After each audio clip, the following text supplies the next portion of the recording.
No vídeo passado eu te trouxe 5 dicas para que tu pudesse arrasar na audiência trabalhista, mas eu avisei que seria um vídeo em 2 partes para não ficar muito longo.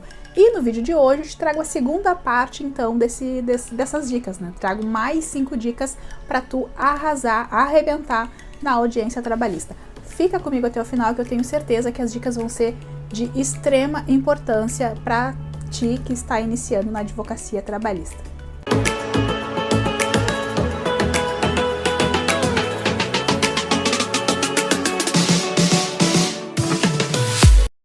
Olá, seja bem-vindo, bem-vinda ao canal da Trabalhista. O meu nome é Aglaia Dutra e hoje vamos dar continuidade, àquelas dicas sobre audiência trabalhista.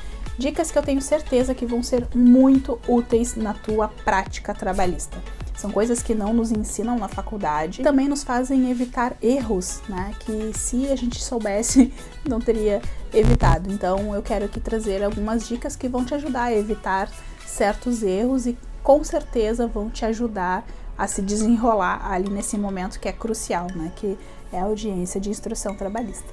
Então vamos lá, eu vou dar continuidade a essas dicas a partir da dica número 5, Nós paramos lá na dica número 5, elas têm uma certa relação, mas se tu assistir esse vídeo inteiro agora, ele não vai prejudicar no teu entendimento do vídeo anterior, tá? Mas eu sugiro que assim que tu terminar esse vídeo, se tu não assistiu aquele outro, termina aqui e assista lá, tá bem? A dica número 6 é o seguinte: leve o rol de perguntas anotado. Leve um organograma, um cronograma, algum rascunho, alguma coisa com as perguntas que tu pretende fazer, tá? Quando tu já estudou o processo, já sabe de quem é o ônus da prova, já sabe o que tu precisa provar, fica muito mais fácil, tu elaborar as tuas perguntas. Se tu leva isso para a audiência, vai te ajudar muito na hora ali de fazer a tua prova, porque muitas coisas podem acontecer, O juiz pode ser muito áspero, a parte contrária também está ali, numa vibe totalmente, sei lá, esquisita. E aí tu pode ficar nervoso, nervosa e esquecer de fazer perguntas que eram fundamentais para comprovar a tua tese. Então é importante que tu tenha esse rol de perguntas anotado. E aí, claro, se o juiz fizer perguntas que tu pretendia fazer, tu vai riscando, vai eliminando ali as perguntas que eventualmente tu faria. Óbvio, não vai ficar repetindo coisas que já foram perguntadas, mas é importante que tu saiba o que tu vai perguntar, Antes de tudo ainda, é importante que tu saiba o que tu vai provar. E aí, consequentemente, tu vai fazer, as perguntas que são necessárias para tu comprovar a tua tese. Então, é por isso que é fundamental tu levar o teu rol de perguntas anotado, para evitar surpresas na hora da audiência, para evitar esquecimento, para evitar que tu esqueça, de fazer prova daquilo que é fundamental para o teu cliente, certo? Então, a dica número 6 é essa: leve o rol de perguntas anotado, tá? A dica número 7 é o seguinte: seja sempre muito educado, educada, cortês, seja agradável, mas seja firme. Demonstre que tu sabe o que tu tá falando, demonstre que tu conhece o processo, demonstre que tu não caiu ali de paraquedas, porque a parte adversa pode usar isso, em teu desfavor. Então, mostre que tu sabe o que tu tá falando, o que tem que ser provado, fale com convicção, mostre que tu estudou o processo, tá? Até às vezes a gente encontra, infelizmente, juízes que acabam tornando muito mais difícil, a atuação do advogado iniciante em audiência, quando ele demonstra insegurança, demonstra que não conhece o processo. Então, se tu chega, de uma forma assim mais firme, não interessa a tua idade, não interessa o número da tua OAB, se tu demonstrar firmeza, demonstrar que conhece o processo e sabe do que tu tá falando e que está ali, para defender os interesses do teu cliente, não importa o que a outra parte está falando ou está pretendendo, fica muito mais difícil, de a parte adversa crescer, para cima de ti. Então, estude o processo, seja educado, seja gentil, seja cortês, mas seja firme. Na hora que precisar se impor, se imponha. Se precisar em algum momento, elevar o tom de voz, às vezes é necessário, em alguns casos é necessário. De forma respeitosa, mas se imponha, tá? A dica número 8 é atenção às perguntas indeferidas, tá? Tu vai se deparar com isso certamente, vai perguntar coisas que o juiz vai dizer que indefere. Às vezes tu te depara com um muro que não consegue transpor, não consegue fazer perguntas, né, porque o juiz não deixa, tá? Para quem está iniciando, que nunca fez uma audiência, como que funciona, né? Normalmente a gente faz pergunta para o juiz e o juiz transfere, né, para a parte que está sendo questionada. E aí ele, se achar pertinente, ele faz a pergunta, às vezes modifica ou incrementa, pergunta mais coisas ou indefere. E aí às vezes são perguntas que são pertinentes, né? São perguntas que são fundamentais para o deslinde ali do feito, são pertinentes para elucidar fatos e tal, só que eles indeferem, né? Então tu tem que protestar.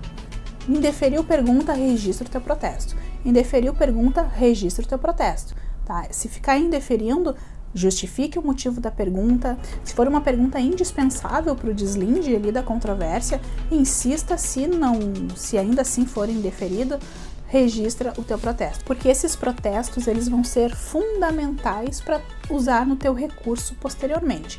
Por exemplo, se tu está pelo reclamante, tem pedido de pagamento de horas extras, né? Aí o juiz indefere as perguntas referentes à duração do trabalho. E aí na sentença ele indefere, né, o pagamento de horas extras e alega que não há prova.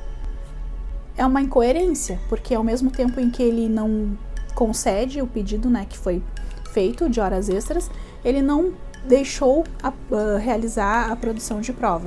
E isso vai fundamentar, né, a tua alegação de cerceamento de defesa, por exemplo, porque ao mesmo tempo em que não deixa produzir prova, indefere um pedido que depende daquela prova. Então tem aí essa incoerência. Então, quando as perguntas forem indeferidas, registra o teu protesto, tá?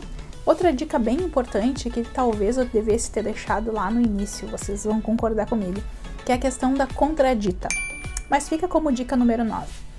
Vocês sabem que tanto o CPC quanto a CLT tem um rol específico, né, um rol taxativo de quem pode ser testemunha e quem não pode. Então, vocês têm que se atentar a isso, né? Conversem com o cliente para ele identificar na hora da audiência quem é quem, né? Às vezes o reclamante traz uma pessoa que era colega de trabalho, mas também é um amigo íntimo, né? Frequenta a casa, é padrinho, madrinha, né, dos filhos. A mesma coisa da parte reclamada. Então, cuidem essa questão, porque apresentando uma contradita, mesmo que o juiz indefira, vocês vão registrar o protesto de vocês e depois, num eventual recurso, vocês vão poder desmerecer, né, o depoimento dessa testemunha que não tinha a necessária isenção de ânimo para depor, tá? E por fim, né, a dica número 10 é a questão das razões finais. Eu tenho uma certa desconfiança, não sei se essas razões finais escritas chegam a ser lidas, tá? Então, assim, eu prefiro, né, fazer razões finais ali orais, né, na hora. Então, isso vocês também podem levar previamente escrito, né, ali já um esqueletinho do que vocês vão falar, levando em consideração, obviamente, tudo o que foi dito, né, nos depoimentos pessoais e nos depoimentos das testemunhas. Então, vocês podem fazer razões finais orais ali ao final da audiência, né? Falando que, se tiver pelo reclamante, por exemplo, que a reclamada não trouxe os documentos necessários para comprovar o fato extintivo do direito, que as testemunhas foram tendenciosas, né? Eu sei que existe uma súmula, a súmula 357, que não impede que a testemunha que tem reclamatória contra o empregador, né, ela pode ser testemunha, mas se tu estás pela reclamada, por exemplo, é um fato que tu pode alegar, né, tentar descredibilizar, dizer que a testemunha foi tendenciosa, que não comprovou os fatos.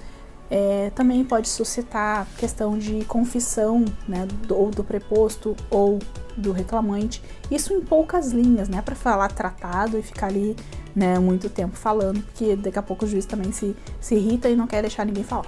Mas assim, podendo, façam razões finais orais, ali pontuando, né, bem sucintamente o que aconteceu no processo, questão de ônus da prova, se a parte adversa não conseguiu comprovar salienta isso, salienta que não tem documento, salienta, né, tendenciosidade das testemunhas, etc. Isso por quê? Porque se tu tá falando ali, né, na frente do juiz, eu acredito, né, que fica muito mais fácil para quem vai fazer a sentença, né, no caso ele, lembrar de tudo que aconteceu, né, já fica com aquilo ali martelando na cabeça, tá? Claro que tu pode fazer as razões finais por memoriais, né, no caso escritas, no prazo que for assinalado pelo juiz. Aí tu pode ali colacionar documentos, mostrar, né, ali fatos e provas que vieram à tona ou não vieram, né, para corroborar a tua tese. Mas, né, enfim, é questão de gosto e talvez daqui a pouco tu consiga resgatar alguma coisa que ficou de fora, né, durante a audiência, tu consegue resgatar também nas razões finais. Então eu sugiro que sempre que possível façam ou orais ou escritas, tá?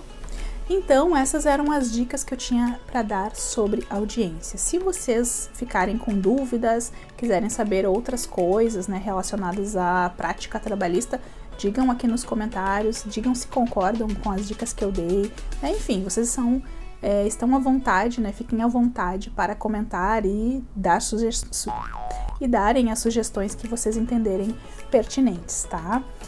E se tu tá começando agora, saiba que é totalmente normal o nervosismo antes da audiência, durante a audiência e depois da audiência, tá? É super comum, porque são muitas coisas envolvidas, né? A gente tem uma responsabilidade muito grande, tá ali representando o nosso cliente, então eu sei que é complexo, um misto de sentimentos, mas é totalmente normal, tá? Se tu conseguires pôr em prática, né? Conseguir se atentar a essas 10 dicas que eu dei nesse vídeo e no outro, certamente vai tornar a tua prática, né, da advocacia muito mais tranquila, tá? Espero que vocês tenham gostado, espero que eu tenha ajudado. Se te ajudou, se tu gostou, deixa o like aí no vídeo para ajudar no engajamento do YouTube, te inscreve no canal caso tu não seja inscrito e ative o sininho para receber as notificações dos próximos vídeos que virão. Né? E deixem aí nos comentários sugestões de assunto que vocês gostariam de ver aqui no canal, né, referente à prática trabalhista, né, da advocacia trabalhista e, enfim, da advocacia, né, como um todo. Então eu fico por aqui, um abraço a todos vocês e obrigado por terem assistido até aqui. Tchau, tchau!